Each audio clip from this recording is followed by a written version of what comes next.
जब मेहमान ख़ास हो तो सब्ज़ी भी ख़ास तरीके से बनती है। ये मिक्स सब्ज़ी आम दिनों के लिए नहीं है, ये रेसिपी ख़ास लोगों के लिए है। बिस्मिल्लाहिर्रहमानिर्रहीम, अस्सलामुअलैकुम। मैं हूँ राबिया और वेलकम करती हूँ कुक एंड केयर में। और मेहमान आए दस्तरखान सादा मगर शाहाना लगे, ख़ास मेहमान ख़ास जायका ख़ास सब्ज़ी। और ये सब्ज़ी बनाई जाती है ख़ास मेहमानों के नाम। रेसिपी स्टार्ट करने से पहले कुक एंड केयर चैनल को सब्सक्राइब कर लीजिए और वीडियो के एंड तक लाजमी देखिएगा। बहुत ही छोटी छोटी टिप्स होती हैं जो कि आपके काम आने वाली है। यहाँ पे मैंने फ्रेश सब्जियाँ ले ली हैं और इन सब्ज़ी की कटिंग सेम आपने ऐसे ही करनी है। और अब मैं पैन में डालूंगी 1 टेबलस्पून ऑयल और इसमें मैं प्याज लहसुन अदरक को इस तरीके से लाइट ब्राउन कर लूँगी। प्याज को मैं डार्क ब्राउन नहीं करूँगी, लाइट सा ही हमने इसको कलर देना है। और इसके बाद मैं इसको निकाल के ठंडा करने के बाद इसमें 2 से 3 टेबलस्पून दही डाल के इसका पेस्ट बना लेंगे, ग्राइंड कर लेंगे।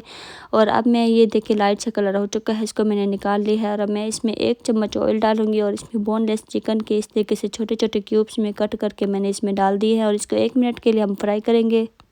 और जैसे ही चिकन का थोड़ा सा कलर चेंज होगा ना, तो हम इसमें जो पेस्ट बनाया है हमने लहसुन अदरक और प्याज का, और इसमें हम ऐड कर देंगे।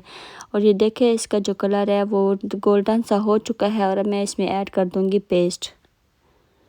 और ये डालने के बाद भी हमें इसको 1 मिनट के लिए मीडियम आंच पे इसको फ्राई कर लूँगी। और चम्मच से हमने इसको हिलाते रहना है। और इसके बाद हम इसमें ऐड करेंगे आलू डालूंगी और इसके बाद इसमें डालेंगे ज़ीरा, नमक और खुश्क धनिया। और इसको भी हमने फ्राई कर लेना है जब तक कि जो आलू है वो सॉफ्ट ना हो जाए। और जो गाजर और मटर है मैंने उनको बॉईल कर लिया था, तो जैसे ही आलू सॉफ्ट होंगे ना, तो गाजर और मटर दोनों को मैं एक साथ ही डाल दूंगी। ये बॉईल किए हुए हैं और इनको हमने मीडियम आंच पे 1 मिनट के लिए ही इसको फ्राई करना है, ताकि जो इसका कच्चापन होता है वो टेस्ट वो चेंज हो जाए। और ये बहुत ही मज़ेदार सब्ज़ी बनती है, आपने इस रेसिपी को ज़रूर ट्राई करना है। और इंशाल्लाह आपको ये मिक्स सब्ज़ी बहुत ही पसंद आएगी। जब भी कोई मेहमान आए और आप इस सब्ज़ी को बनाकर खिलाएंगे ना, तो इंशाल्लाह वो आपसे रेसिपी पूछे बगैर बिल्कुल भी नहीं जाएंगे। तो 1 मिनट फ्राई करने के बाद मैं इसमें डाल दूँगी 1 टेबलस्पून इसमें काली मिर्च और 3 सब्ज़ मिर्चें मैं इसमें डालूँगी बिल्कुल बारीक कट करके। और इसके बाद इसको अच्छी तरीके से मिक्स करेंगे। और ये जो सब्ज़ियाँ हैं बिल्कुल अच्छे तरीके से फ्राई हो चुकी हैं।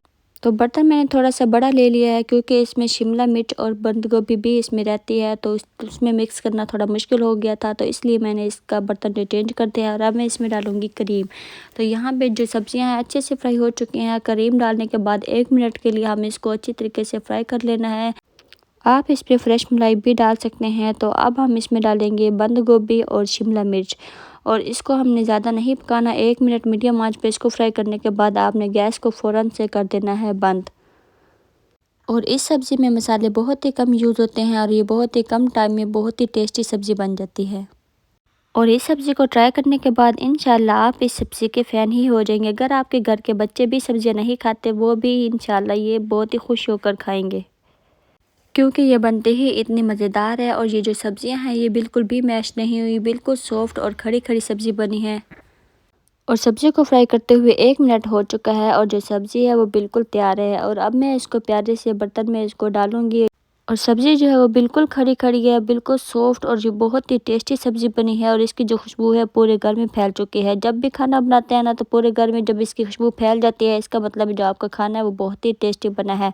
और इसके बाद मैं इसमें जो करीम है थोड़ी सी मैंने इसमें रख ली थी, और इसके बाद हम इसके ऊपर थोड़ी सी करीम इस तरीके से डालेंगे। और आप कमेंट में ज़रूर बताइएगा कि आपको ये रेसिपी कैसी लगी है। और अगर आपको मेरी ये वीडियो अच्छी लग रही है तो लाइक किया करें, शेयर किया करें और सब्सक्राइब तो ज़रूर किया करें। और अपना ख्याल करें। मिलते हैं नेक्स्ट वीडियो में। अल्लाह हाफिज़।